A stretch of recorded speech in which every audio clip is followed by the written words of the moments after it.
Sax Afridi is a New York-based Pakistani American artist who explores the dichotomy of being an insider-outsider. I consider myself in many ways an insider-outsider, which is being comfortable in all places, feeling like an insider in all places, but then, knowing that you are an outsider as well, or sometimes made to feel like that. And just sort of walking that balance is what it's all about. And if you're comfortable doing that, then that's sort of the sweet spot. Through his work, he recreates the historical and cultural narratives to highlight social issues. He collaborates with weavers, painters, and food vendors to address the problems around identity, Islamophobia, and social justice. If you look at Jackson Pollock, it's no different. It's like, well, anybody could have painted that, or anybody could have thrown, or you have to understand context, and you have to read the book with context. You can't just take a quote out and say, kill the infidels, because it's connected to a bunch of other things, and that's not what it's saying. Some of these issues we've already talked about with so many other guests, so it will be very interesting to get Sax's perspective on these issues. Sax is in the studio with me to talk about a lot of these issues. This is Immigrantly, and I'm your host, Sadia Khan.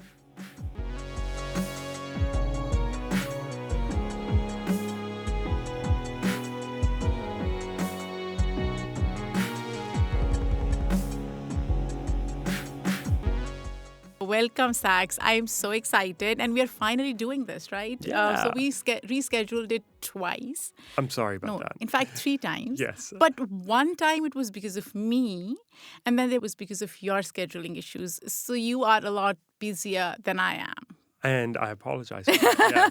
Yes, I am. I have a very hectic schedule because I have a full-time job, and then I have a full-time art practice, and then I have a full-time family. That's 3 full times. So that's 3 times I was late.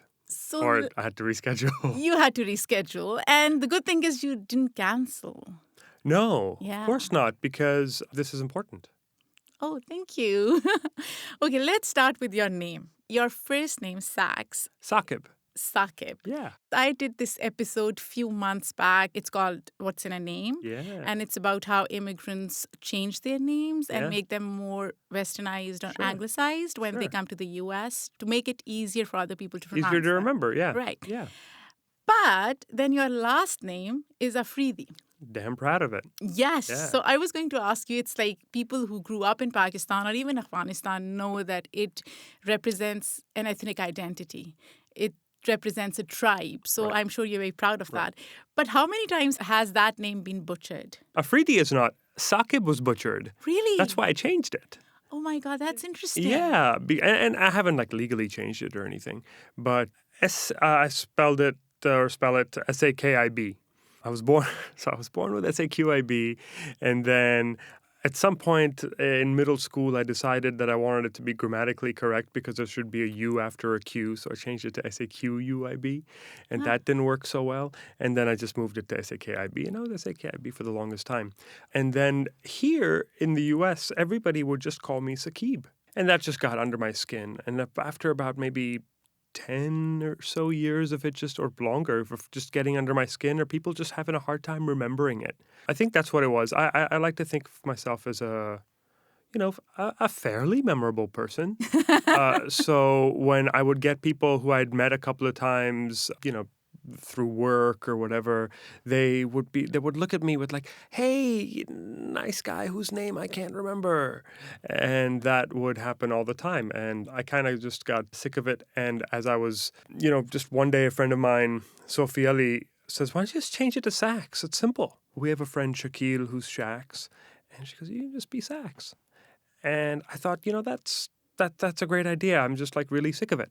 And so the next day I changed my emails, my business cards, my social profiles, and nobody's forgotten my name since.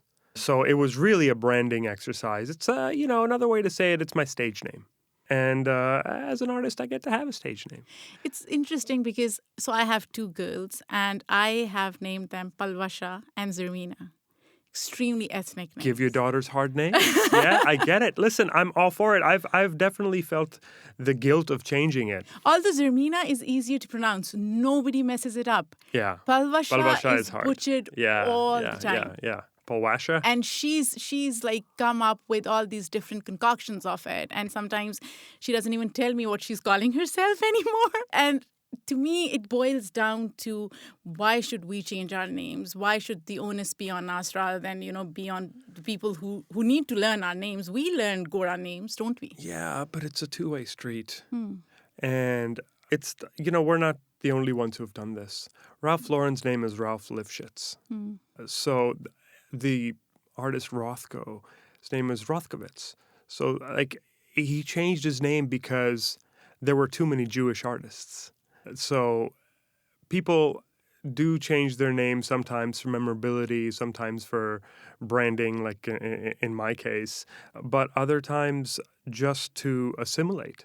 I did not do it for assimilation in any way. I pretty well assimilated in wherever I am, whether it's in Pakistan or here or anywhere else. But there's a certain amount of guilt that goes with it. Sharmeen Obed Chinoy is a friend, and she was always like, oh, "What's with the sax? What are you doing? What's with sax? I'm just going to call you Saqib. I'm not going to call you sax." And there's many people in Pakistan who refuse to call me Saqib, sax, and that's cool. I'm both. It's fluid. Yeah, that's true. And I think for Pakistanis especially, it's more like a colonial hangover. We don't want, because of our colonial history, People we are anti-colonialism in Right. every form and way. Right. So even a name that reminds us of that, we will react. Right. People think I did it to anglicize, but no, it's just like they were butchering it. Yeah, it was pain in the ass. And it was just a pain in the ass. You haven't lived it. You don't know. Yeah. Let's talk about your childhood. Your dad was in Pakistan International Airlines. Yeah, and PIA. PIA, right? And because of that, you traveled a lot. Mm-hmm. Is there one place you still would like to call home, though? Because you've been a global citizen. You've lived in different places. Yeah, I don't think we have to have one place to call home. I think that definition of home is, speaking of fluidity, is also fluid. I have two homes. I have Pakistan as a home, and I have New York City as a home. New York City is not America. New York City is its own nationality. I have a sweatshirt that says New York is a nationality, and so New York and Pakistan both don't consider either one more home or less home. They're kind of equal. Pakistan holds a much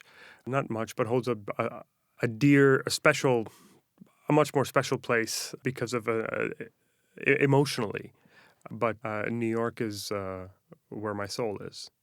And in Pakistan, where did you grow up?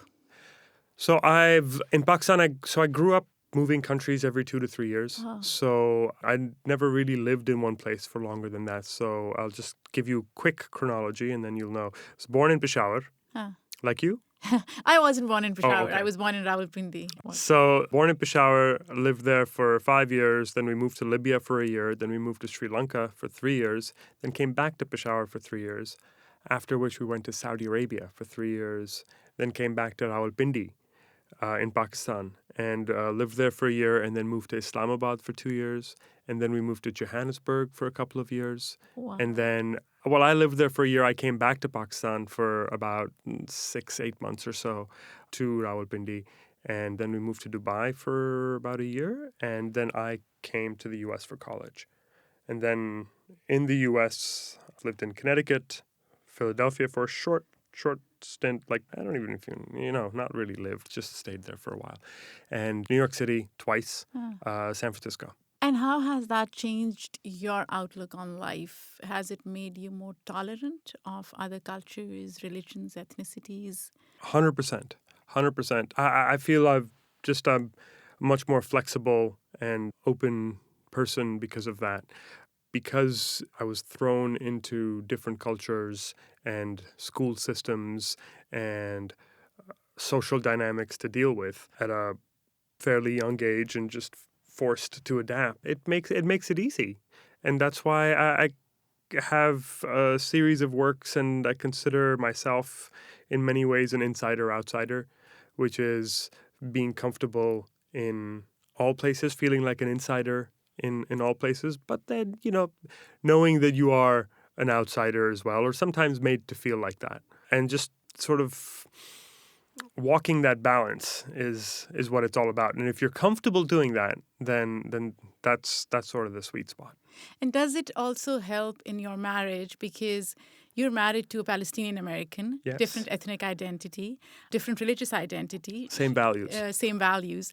So I interviewed Susie, Yeah. your wife. Yes. She's a comedian. Her episode was one of my favorite episodes. Because I giggled throughout. I couldn't stop laughing. And one thing that I noticed about her was that she's a big fan of yours, by the way. She did not stop talking about you. And it piqued my curiosity about who you are because I don't know if you've listened. I'm sure you've listened to her episode. Yes, I have. And she talked about you constantly. I talk about her constantly too. Yeah, so We're both each other's biggest PR machines. So how does that work in your family? Because I remember she mentioned something like parenting styles. And she thought that as an Arab mom, her parenting style is very different from your mom's parenting style. And because Yeah. Desi moms are a bit crazy, maybe. And My mom's not crazy. She's just very disciplined and determined. And I think she did a fantastic job. And Susie will be the first to admit that. In fact, she's always thanking my mother for the way she raised me because she says, you gave me, you gave me the best gift. Yeah, but do you think Desi moms are more, as you said, more disciplined in terms of, kids' education? And 100%. Sometimes to a fault. But in contrast to Arab moms, they feel even more. In contrast to just, parents who are on top of their game. They're not. They're just parents who are on top of their game. And Arab parents are, let's face it, mostly, I don't know, it's a blanket statement. I know many Arab parents who are on top of their game too. So they're more relaxed. they are more relaxed. There is a certain guilt, but having lived in New York for a dozen years, it's no different than Jewish guilt. It's the same. Jewish moms are no different than Desi moms. They're like, you never call, you never write. So all that, the Desi guilt stuff that we get, it's no different than Jewish guilt. And not just that. I think it's also the way we want our kids to learn. I think that the learning process, education itself, like I see having these conversations with my daughters and I just push them more than sometimes I feel guilty about doing that all the time. But then my immigrant mentality kicks in because for me, it's important that my kids do well in America because that's why my husband and I are here. You're here because you competed and you ran the race and you came through. So it is a competition. And we Desis have a sense of competition that we channel into hard work. Right. Arabs have a sense of competition that they channel into their egos. Now, I'm not saying Pakistanis or Desis don't have egos. If you look at our political system, it's entirely egos. So it's just a matter of channeling into hard work, and that's how we define success. The thing with Desi parenting, and the thing I don't like about it, is that we define success by money, and we define success by how successful you are in life based on how many homes you own, and notice I said plural with homes because then my son has a house here and a house there and an apartment in Manhattan. But do you think it's more to do with... I don't have any of those. No, but just to be clear. Don't you think it has to do with immigrant mentalities? Because I feel like people, native borns, are more relaxed. They are more... They don't have anything to prove. Their parents have done all the proving for them. And that's where we have to push. Because they still have to prove, they still have to, run the race in this world. Saqib, let's talk about your work. Your project, Space Mosque, combines mysticism with sci-fi. Why did you decide to combine these two very disparate fields? I am not a big fan of sci-fi, but the idea of, mosque, like Sufism or mysticism combining with sci-fi was so intriguing. Hmm. And I've seen the sculpture that you have created, and it's amazing. Can you talk a little bit about that? Sure. So I've created a number of sculptures around it, but before getting into that, just let's talk about the concept of it or the theme of it. I don't think they're that far apart. They are connected. They both search for the eternal. A lot of science fiction. If you look back at early science fiction of Star Trek, they were all voyages to go where no man has gone before. And in spirituality, we've always searched for the unknown, the divine, and we've always looked towards the stars for that, because that's where the heavens are, or that's where the Almighty lives or is present. And if you look at Greek mythology, or if you look at any different religion, they've always looked towards the stars. So I think there's a connection of science fiction and spirituality that way. There's also a connection of, I like to work in this area of Sufism and science fiction. And I think there's a connection there as well, because Sufism a lot of it is about self-actualization. And in order to get self-actualization, you have to be self-realized, and you have to look inside yourself, and you have to find love within yourself. And when you find love within yourself, you go out and you seek love in the form of God, right? So if God is love in Sufism, which God is, then how do you find God? By practicing love. And you do that with others, you do that with yourself, and more importantly, you don't treat God or look at God as a punitive God. You look at God as not even a he or a she, but as the all-knowing entity to love. That was just the connection between science fiction and Sufism, and spirituality in general. But the idea of space mosque was really sort of bore out of this question that I read this quote once: if all your prayers were answered, would it change the world or just yours? And that started this idea of space mosque, where like, wow, what? Built it around this narrative of this parafictional global phenomenon that happened in the near past, where due to the arrival of this mysterious spaceship from the future, every human being on the planet got one prayer answered every 24 hours. And during that time, that phenomenon, good things happened and bad things happened. And one of the things that happened was that, everybody started praying for money. And so when everybody prays for money, what happens? The inflation happens. The whole world erupted. Everything in the grocery stores were, it cost thousands and thousands of dollars. So the global currency changed, and it no longer was about money, but prayer became the de facto global currency during that time. And this is a fictional narrative I've created. I call it parafiction because it's made to look real. And I talk about it as though it was real. And so at that point, greed and morality were at constant war, because if everyone's praying for themselves, who's praying for others? Others. Why did you choose that narrative? Why did you choose the narrative that everybody will pray for money? That's a study of human nature. That's just greed. That's what we would do. Really? Yeah, I think so. I think a lot of people would. To start off with, so I kind of have it all broken down. I'm working on it right now as a structured story and everything. So there's different times during which of the phenomenon and what happened. Initially, a lot of people prayed for money, and that totally disrupted the global economy. But then things settled down, and people started praying for other things beyond that.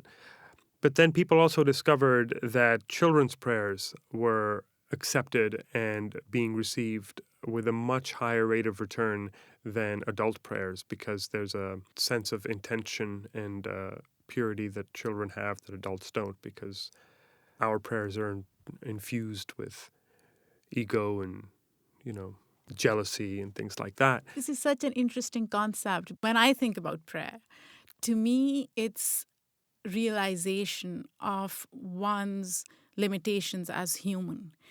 For me, it's a very humbling experience because as a human, I feel like I'm recognizing the fact that I cannot do everything on my own. And there is this, as you said, divine being, he or Yeah. she. You're talking about submission. Submission, right? And I just ask or seek his help. But it's very interesting how you bring in greed into this. And that is another perspective that I never thought about, especially with prayer, because to me, it's so selfless. The act of praying is so selfless. Well, it's submission followed by requests, because in prayer you also ask God for things, and the dua portion of the prayer, right? So Where you're bargaining. where you're asking for stuff, and you've got a Christmas list that you're going through in your head, like God give me this, God give me this, God give me this, God give me this, da, da, da, da, right? So in that sense, you are asking the Almighty for something in return for your submission. It's a bargain. It's a deal. It's another thing I love about Sufism. It doesn't have that. There's no bargaining in deals There's like that. selflessness There's selflessness. There's love. So that doesn't exist. There's no reward system where if you do good, you get to heaven. You do bad, you don't. That kind of thing. So I don't really believe in that. But greed really came into play in the narrative. And so when people discovered that children's prayers were being answered more and more, this gave rise. Some corporations saw this. And this gave rise to the prayer farms. Corporations started partnering with orphanages and started recruiting children from around the world and started creating these corporate prayer farms. And the corporate prayer farms then were the mechanism through which people's prayers who weren't being answered because of their bad intentions, not all prayers were answered, only prayers with good intentions were answered still. So they could use this as a channel. So politicians, other religions, people who needed to get something done would do it through this way. So that completely changed the system of the world. And so hence greed and morality were at constant war. So it could be made into a TV show or a book. I'm actually working on that right now. Great. Yeah. So we will see it hopefully soon. Yeah, hopefully. I'm in the thick of it right now, writing stories and thinking of this world deeper. I've already been working on it for a couple of years now, but there's so much more to go. So, yeah. So this is a good segue into another project that you did somewhere in America. And it's an exciting project where you use transliteration of Jay-Z's song. And you basically replace Quranic verses with it to point out, in your view, flaw and in practicing religion the way we practice religion right now, especially for Muslims, because they read Quran in an alien language, which is Arabic. Not all Muslims are Arabs. And I agree with you there. But it got me thinking about something else. And here's my theory. For a believer, it is about divinity in word. Right? So the idea of preserving Quran in its original form and having it as reference was one of the intended consequences of why it was preserved in Arabic. Now, so when I was growing up, I tried to read it in Arabic. I couldn't. My father reads it in English. So language itself or sanctity of language was never something that I thought about. That's great. You're very lucky. Yeah, probably. Although I was told later that I committed a sin by not doing that. Exactly. But the unintended consequence of all of this is that Arabs and the language itself, Arabic, have become de facto custodians or representatives of Islam. Yeah. And that's what bothers me a lot. And even to this day, somehow Saudi Arabia is the representation. It is so annoying. Do you think this project, first of all, what was the response like to this project? And what were you trying to get from it? And were you able to achieve whatever your goal was? Yeah, so this project was also a collaboration that I did with another New York-based artist, Kinza Najm. Her and I both went through the same experience. We're made to read the Quran as kids. Huh. Gotta read it. And so we did and finished it. Yay, party. And there's literally a party afterwards. Yeah, there is. Yeah, and Quran Khatam party, done. But the child has no idea what he or she has read, nothing. And most people don't, but they'll quote it. Those who actually read a translation in Urdu, in English, in whatever language, good for them, because that's what they're supposed to do. But honestly, when I read it in English, it is so metaphorical. It's like reading Shakespeare. I don't understand what I'm reading. The Quran is the most abstract work ever. Exactly. So unless you have explanation for every verse that you're reading, you cannot understand what you're reading. And that's why sometimes it's confounding to see. And you can't take it literally. Literally, you cannot cannot take it literally. And there are so many non-Muslims quoting Quran and saying, oh, so Quran says to kill infidels. And I'm like, as a Muslim, I can't understand it. How do you to understand it? I mean, you can't even... It's as abstract as, if you look at Jackson Pollock, it's no different. It's like, well, anybody could have painted that, or anybody could have thrown, or you have to understand context, and you have to read the book with context. You can't just take a quote out and say, kill the infidels, because it's connected to a bunch of other things, and that's not what it's saying. But it's unfortunate that Islamophobes and fundamentalists both do the same thing. Of course. They are so similar in so many ways. So that's what the work is about, because it's this miseducation of blind faith that it's commenting on. And being an American, I've seen how there's a sense of, I guess in a way, a new gospel being formed, that has formed culturally. And that's the gospel of hip-hop. And the gospel of hip-hop is revered in a big way. And so I wanted to make that comparison. And so I was listening to Jay-Z's album at the time, and this sort of contrast just struck that, this might as well be Greek. Like what we're reading in the Quran might as well be Greek. Exactly. So let's replace the old gospel with the new gospel with Jay-Z lyrics.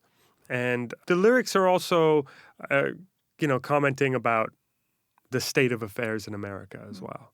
So it's about the state of affairs here, but also about the state of affairs of the miseducation of blind faith. Did you, in fact, show it in Pakistan as well? It's never been showed in Pakistan. It's been showed there's a collector who owns it, who owns an edition of it in the UAE. And there's also a prominent journalist and professor, Sultan Sood al-Qasimi, who was giving a talk, and in the talk he showed a slide with this image on it, and that's how the collector saw it, and then reached out to us and acquired the piece. But he showed it in the talk as an example of the miseducation of blind faith. So I think people resonate with it, especially people who have been made to read the Quran without understanding it. Was there any backlash? No, not at all. And there shouldn't be. There's not a single word on there that is of the Quran. The only Quranic reference there is the visual. It just looks like thick old manuscript, and it's got the ornamentation of a Quran. But the letters are simply transliterated Arabic letters. And that's what artists are supposed to do. And I think one of the drawbacks of how Muslims are practicing their religion right now, the current state of affairs, is that we don't question our religion anymore. And we don't let our artists do their, creative expression of how they see religion or culture. And that's such an important exercise. We're afraid. And you should be able to question certain things. I'm not go as far as, drawing doodles of the Prophet Muhammad, but you can explore. You're allowed to explore. We're human, and artists, our job is to explore and question, and not necessarily to give you answers, but to question and instill questions in your mind. You've done so many interesting projects, because as I was doing research, I came across so many things that I wanted to talk about, and it seems Thank like it's all about your projects, but there are so many interesting, and I want to bring up another one, Hawa Sandals. Yay! Oh my God, that's one of my favorites, because you've created this winged version of Peshawari Pakistani chappal. Yes. It's rendition of Peshawari chappal. And it's expensive, by the way, because I was trying to, I was looking up, like I looked up Not for art. online. Not for art. They're not. Yeah, you're right. They're only 100 in the world. Are they like light? Because when I see them in pictures, I can't figure out if they are light enough for me to wear and walk. Oh God, yeah. They are. They are. They have a sneaker sole. They're as light as sneakers. But they are so beautiful. Thank And you. they're gender neutral, right? They are. Yes, they absolutely are.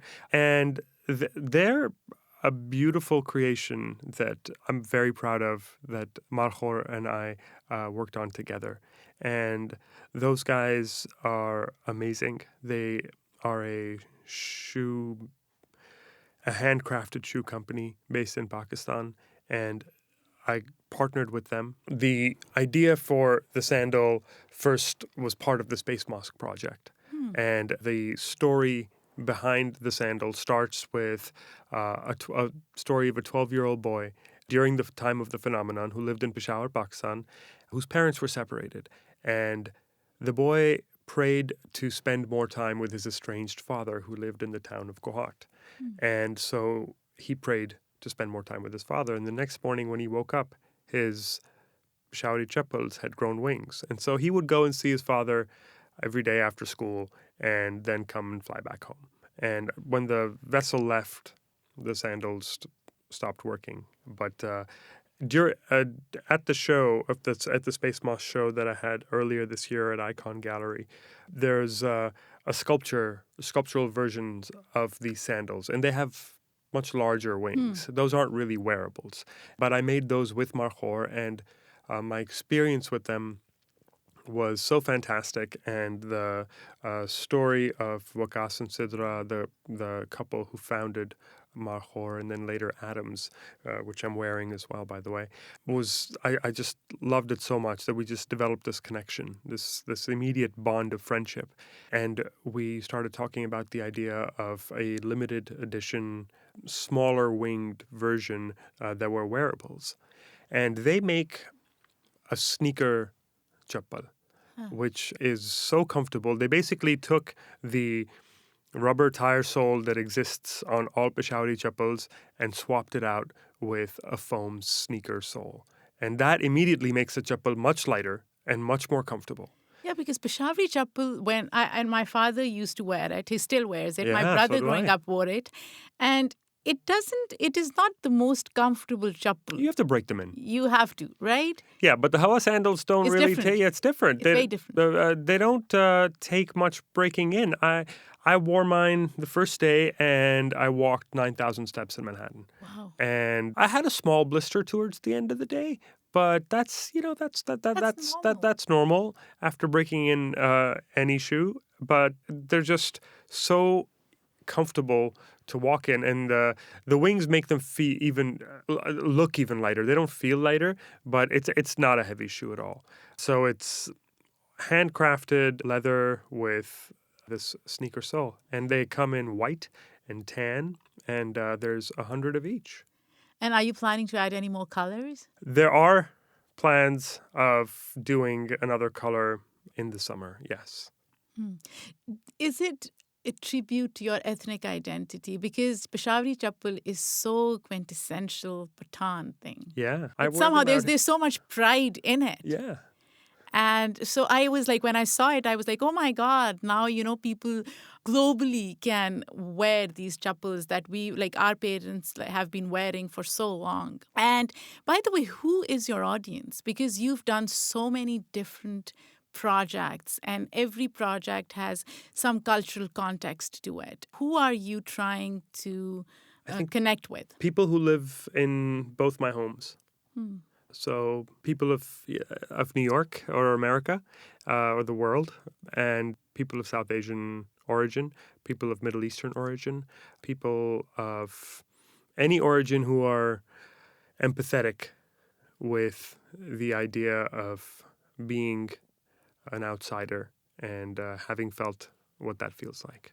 You were recently in Pakistan. Yeah. I follow you on Instagram, and you were posting such interesting stories. And it's interesting because when I was growing up in Pakistan, the only few places I would be in was Lahore, where I grew up, and then every summer and winter, we would go back to our village to Yeah. celebrate Eid and stuff. Right. And that's the extent of geography of Pakistan that I understand, which is a sad thing. But you captured it so beautifully. You were in Karachi, and then you were in your village, and you were in Islamabad. How was that experience like? Can you talk a little bit about your travel to Pakistan this time? This trip, yes. So this trip was a very special. We were just there in November, so about a month ago. And the same artist I was talking about earlier, Kinza Najm, her and I did the Somewhere in America piece. By the way, I just interviewed her recently. Oh, that's cool. Yeah, That's great. yeah, That's great. she's a great artist. Yeah.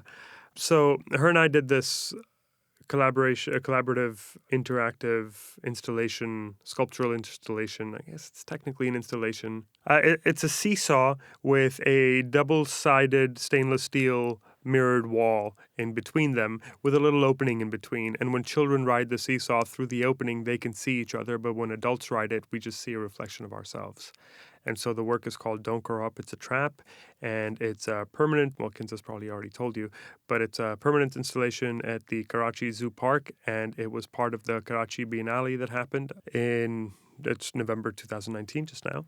And it was a phenomenal experience. I usually don't go to Karachi when I go to Pakistan like yourself. I go to Islamabad, Rawalpindi, I go to Lahore for art stuff, and then I go to my village in Babri Banda outside of Kohat.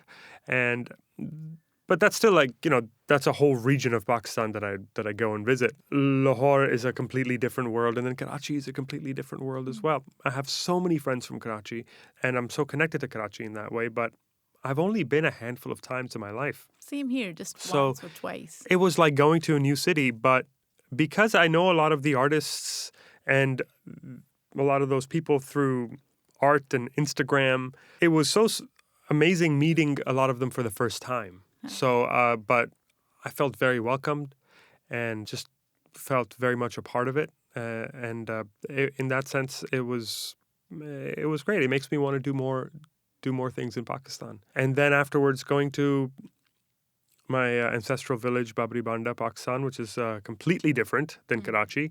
And it's a completely different world. And, you literally change your clothes and you change the way you are, not inside, but just on some of the mannerisms and just, there are norms within that culture. And I love the norms of that culture. They're also my norms too. Yeah. So I love going there and spending time in the village and spending time with, everybody in the village and all of that. That's also important. I'm an only son. So for me, the connection to the village is very important.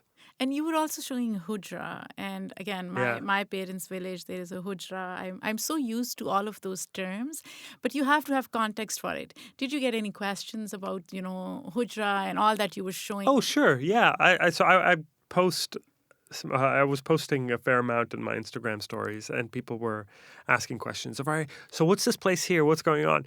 And then, of course, I have some of my friends like, oh, so is that where you guys hang out and plan the bomb attacks? So no, but I would be explaining it to people and things, and so I probably had.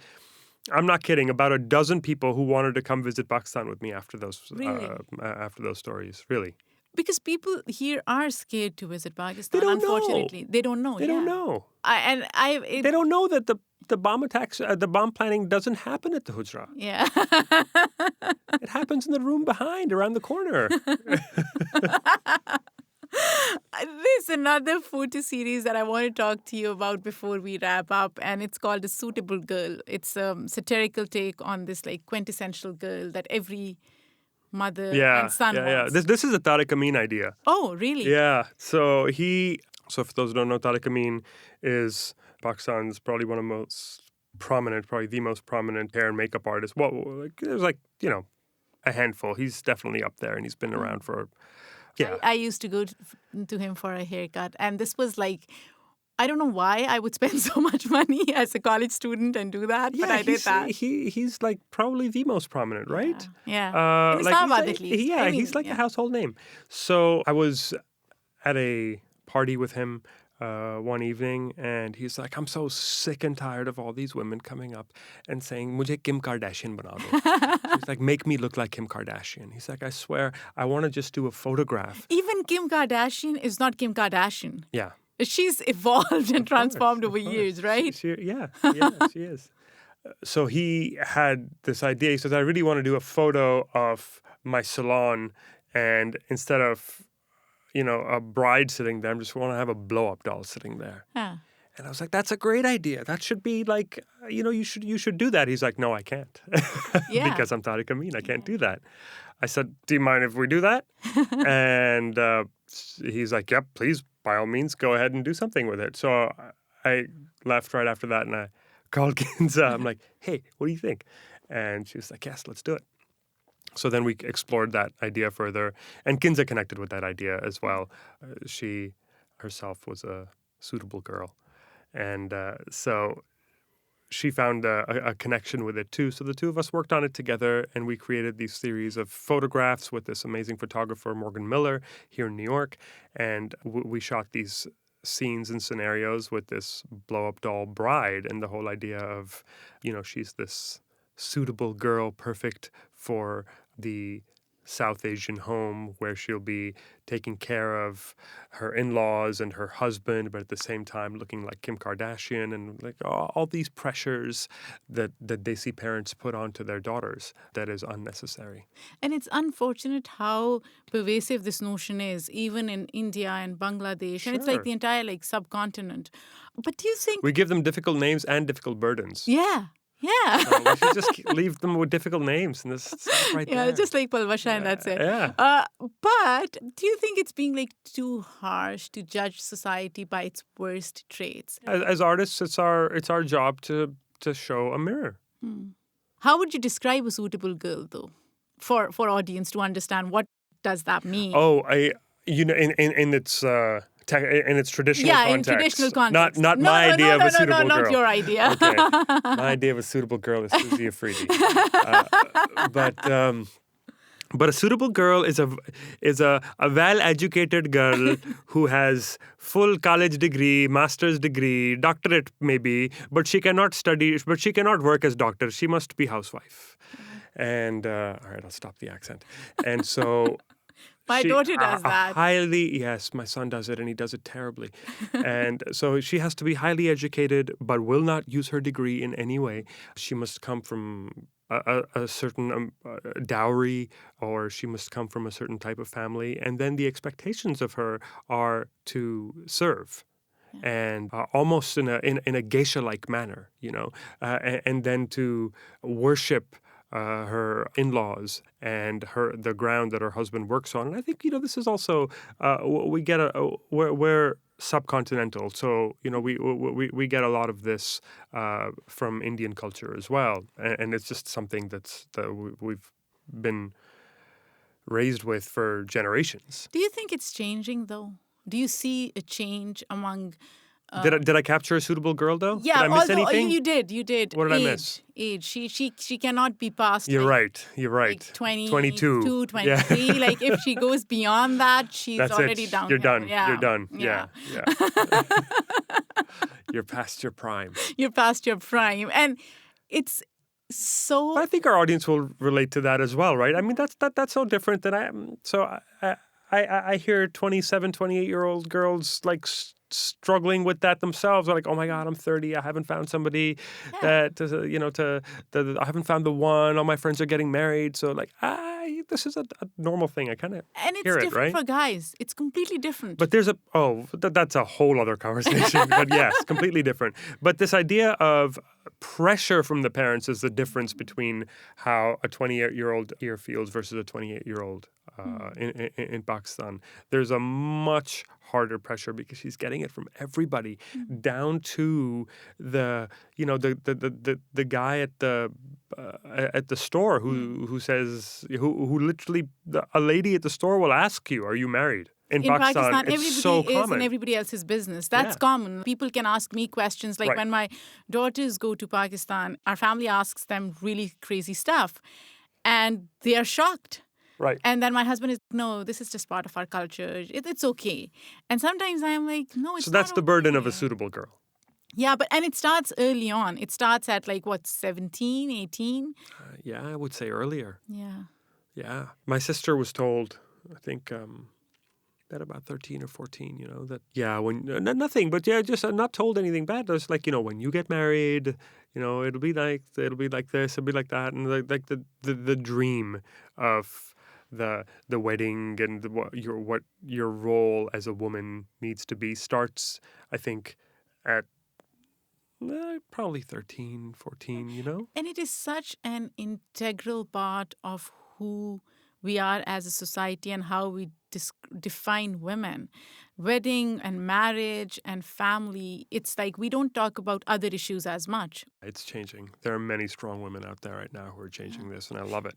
And I think it probably because now I see like women in my family who are in their late 20s and not yet married, like 10 years ago or even 15 years ago, that would have been a taboo, like not getting married until 27 or 28 or even...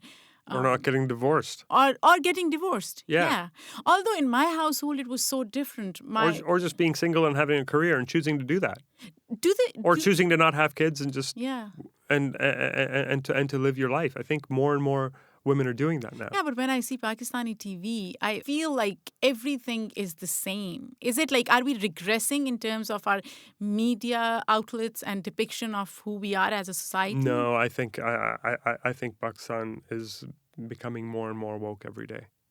Yeah, I like to think that it's becoming more woke. That younger people are waking up to it, are realizing, are calling it out, and this is where social media is great. Yeah. They're calling out people's shit. Like we if you follow Mango Baz or anything, you see it every day. There's always some guy who was caught on camera trying to tease a girl or do something or say something inappropriate and all that stuff, and they're being called out left, right, and center. And it's not just a global thing. The Me Too movement really kind of woke the world up, and so I think it is. And we see it now in rural Pakistan. It's very hard.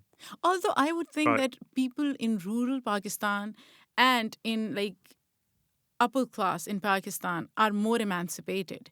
It's our middle class that bears the burden of transmitting these traditions and facing all the That's fair. restrictions. Yeah, I honestly, I think when I see women in my village, I feel like they are a lot more emancipated than I ever was. Yeah, that's true. They're doing man's work. Yeah. They really are. Yeah, especially in Punjab. In Punjab, yeah. There's I see that a lot in Punjab as well. Less in KPK. Probably, for sure. Yeah. Because of just the culture. So before we wrap up, where can we find your walk and your hawa chappals, sandals? You can find my work on my website, saxafridi.com, or on my Instagram @sax__. And you can find a link to the Hawa sandals there as well. But you can also go to the Markhor website where you can acquire the chappals yourself. I think it's markhor.com/Hawa sandals, or if you just go to the site and you go into the chappal section, you'll definitely see it there. And you can learn about the story and the narrative of the chappals and all of that. And before we end the interview, if you were to describe America in a word or a sentence, how would you do that? They're my jeans. They fit perfectly. No complaints. I can complain about any place or any... I choose not to complain. Thank you, Sax. This was wonderful. I had so much fun, and I'm glad we were able to do this finally. Me too. I'm still thinking about that last question. Oh, you are? Yeah. There's I'm gonna stick with my answer. Okay. This was a pleasure. Thank you so much. Thank you. Yes.